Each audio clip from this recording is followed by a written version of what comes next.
At the global level, we see emergence of the new hotbeds of the conflicts, and new tensions are emerging, and also food crisis, energy crisis, and fertilizer crisis that's also linked with the food crisis as such.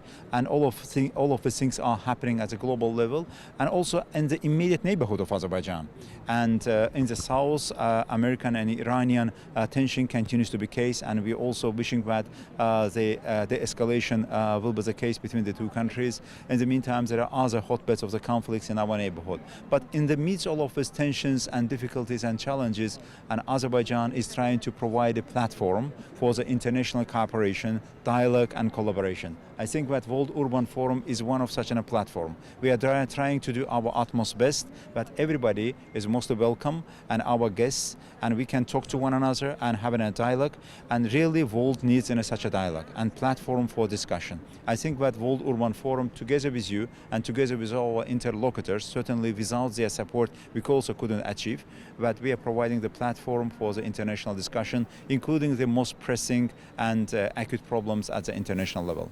Azerbaijan tries to be part of the international agenda, and also by virtue of its capabilities to contribute to the positive global agenda. COP29 was one of them. It was a really big challenge for Azerbaijan, because we had a limited time to ensure organizational and logistical elements for organizing the event. I think that we have succeeded, but more than that, substantial part of the COP29.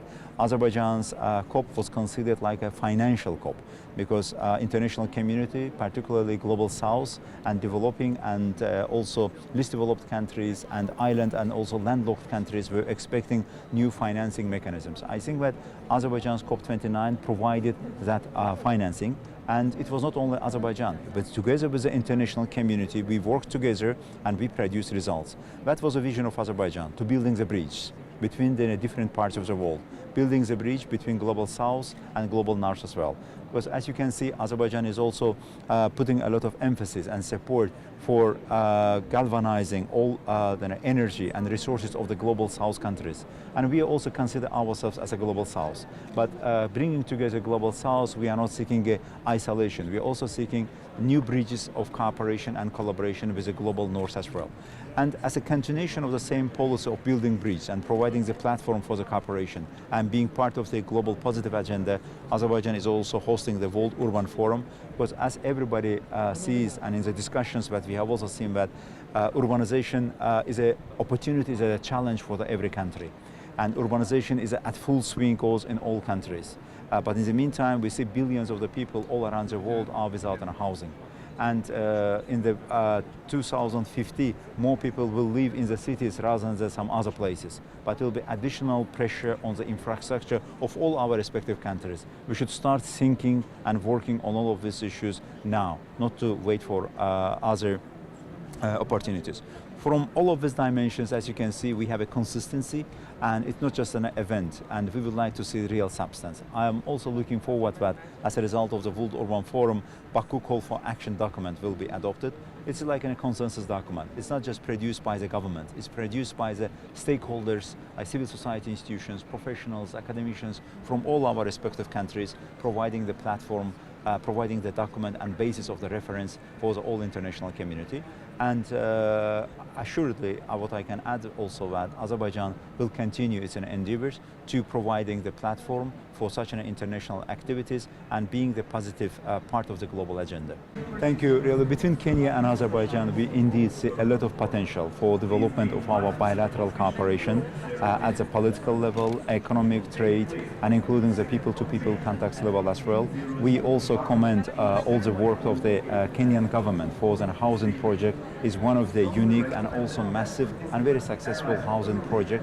I think that at the practical level, at the institutional level, Kenya and Azerbaijan may also conduct experience sharing exercises as well to learn from one another's experiences. And in the meantime, we have been privileged and indeed very much appreciate that His Excellency Mr. President visited Azerbaijan during the World Urban Forum. We should also be cognizant of the fact that Kenya is a host country for UN Habitat. Azerbaijan is per capita, per person, one of the leading tea drinking countries in the world. And Kenya is one of the leading tea producing countries. It's just one example how we can effectively cooperate. And also, I'm myself very much fond of the Kenyan blue tea. It's yet another miracle. We didn't know about that. But it's just one example to how we can effectively contribute trade and economic relations between our countries. But more than that, we are looking at the energy cooperation and including the mutual investment and also tourism. Kenya is also one of the touristic destinations in the world and in Africa specifically. In the meantime, education. We also think that at the educational institutions of the two countries can also cooperate and providing the scholarship for our students.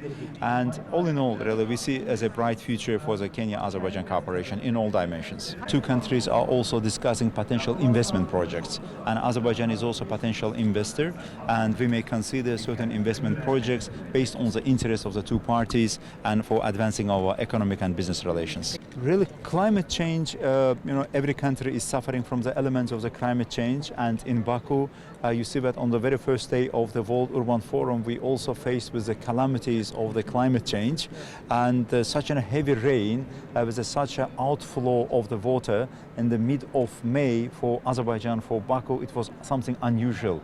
In a sense, we also consider that as an indication of the elements of the climate change for our region. And it affects everybody, and it affects in a Latin American region and many other parts of the world. And climate change also, I agree with you, that provides a difficulty for the habitat projects as well and for housing projects as well.